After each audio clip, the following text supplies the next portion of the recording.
Hello fellow mutants, welcome back to another video, and this video actually got me interested.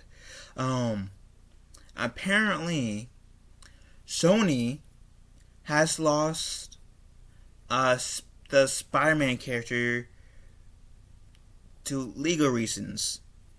And man, I so have to talk about this because I'm a huge Spider-Man fan.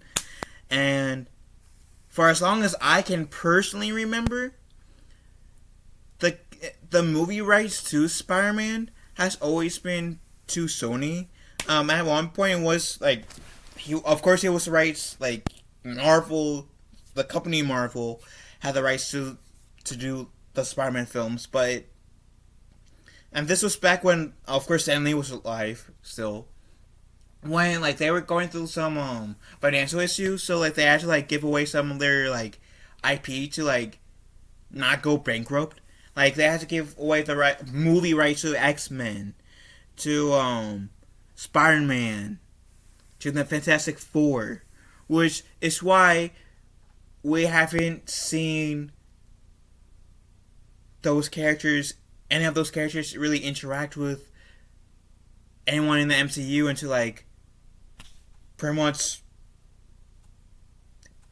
Captain America: Civil War, when we got Tom Holland to be Spider-Man in that film for the first time, where we saw John Krasinski play as Mr. Fantastic in Doctor Strange: The Multiverse of Madness.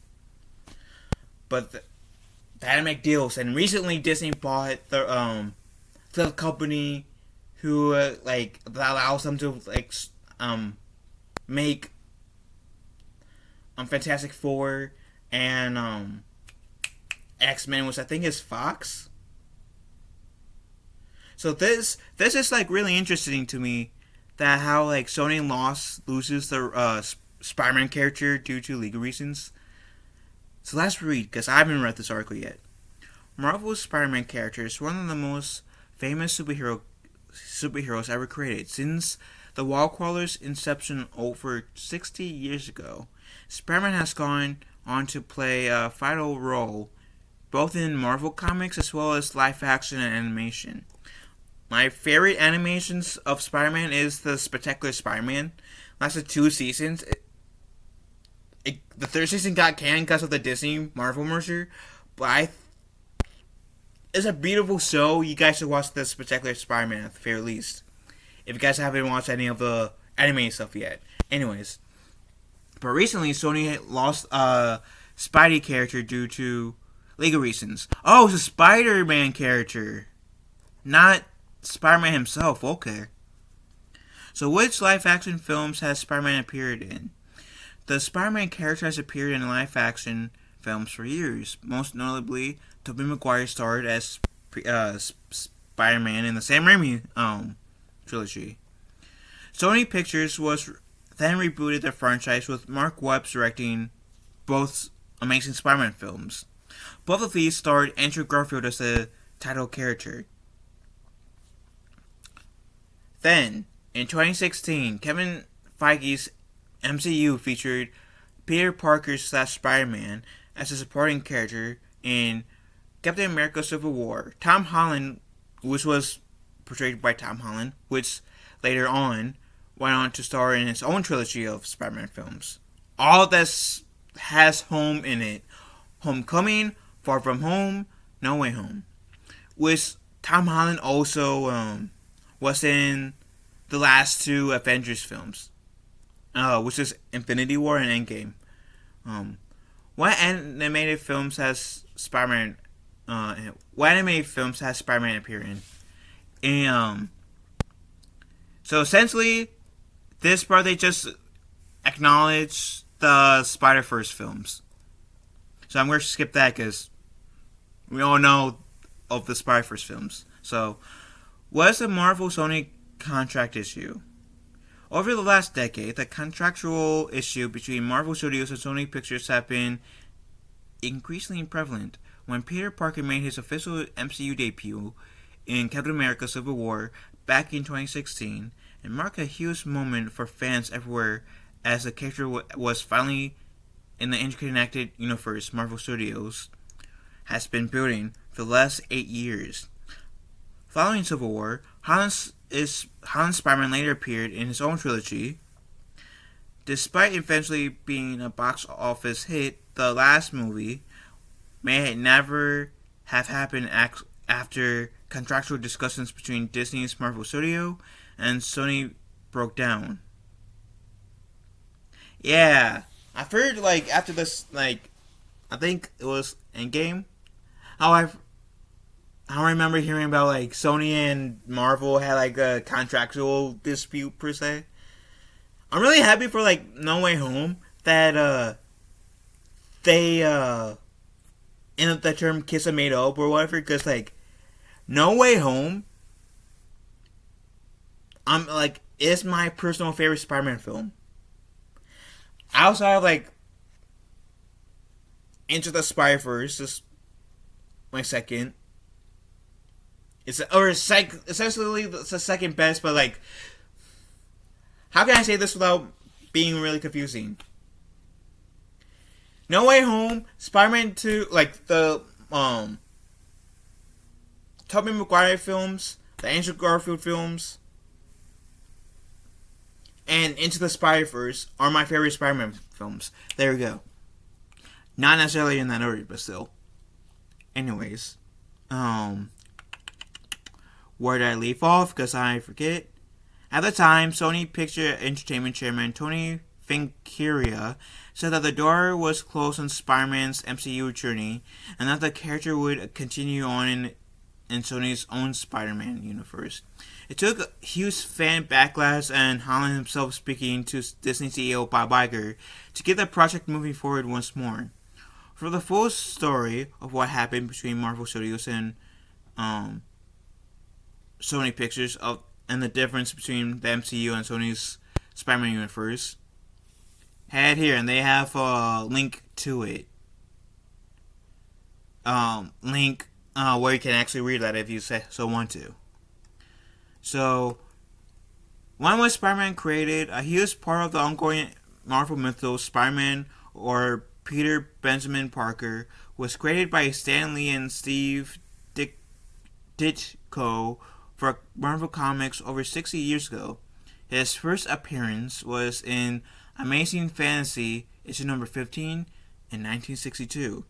How many Spider-Man characters are there? Over the last 60 years, there's been a plethora of Spider-Man characters, variants, in the comic book Marvel Universe, and the film and TV. Even the iconic villain Dr. Octopus became Spider-Man for a moment. Really? Doc Ock became Spider-Man? Wow. Okay. So is there a Spider-Boy? In 1996, being the year I was born, Marvel Comics and DC merged for a series of one-shots under the Amalgam Comics banner. The one-shot took place between the DC and Marvel crossovers events, and in 1997, there's 12 one-shots were followed by another dozen. In the one-shots, Marvel and DC characters were merged together to create a new type of superhero. One of these heroes was the amalgamation of Spider-Man and Superboy. Spider-Boy. The Spider-Man in question was a clone of Ben Reilly. Spider-Boy, or Peter Ross, using telekinetic abilities to move like a spider, and was later adopted by General Thunderbolt Ross. He was created by Carl Kessel and Mike Wieringo of Spider-Boy issue number 1, which came out in 1996. The Spider-Boy is not to be confused with Bailey Briggs' Spider-Boy in Marvel Comics. So what I want to know is which character are they referring to? So Spider-Boy is the one they're referring to. Okay. So why didn't Spider-Boy appear in Across the Spider-Verse? Both the Into the Spider-Verse and Across the Spider-Verse featured a plethora of Spider-Man characters from past comic books, animated, and live-action projects. However, one specific character that wasn't featured but was spotted in an expo in the wild was Spider-Boy. Chris Anika confirmed that the artwork spotted was the real deal, but due to legal reasons, Spider-Boy was not permitted to feature in Sony's Across the Spider-Verse. Spider-Boy's presence in the Marvel and DC Amalgam comics meant that he was not able to appear in Across the Spider-Verse. When Anka does not go into detail about the legalities surrounding losing Spider-Boy in the Sony movie, it could be because of the shared ownership over the character between Marvel and DC. As for Tom Holland's Spider-Man, the actor recently revealed that conversations were happening about Spider-Man 4 until the Writers Guild of America strikes happened earlier this year. The shared uses of this live-action version means Holland's return could happen in either the MCU or Sony's Spider-Man universe. Okay, so essentially, the Spider-Man character they lost the rights to was Spider-Boy only because of a technicality, which was because of this like crossover between Marvel and DC. And that's understandable. I mean, I never read this crossover, but like,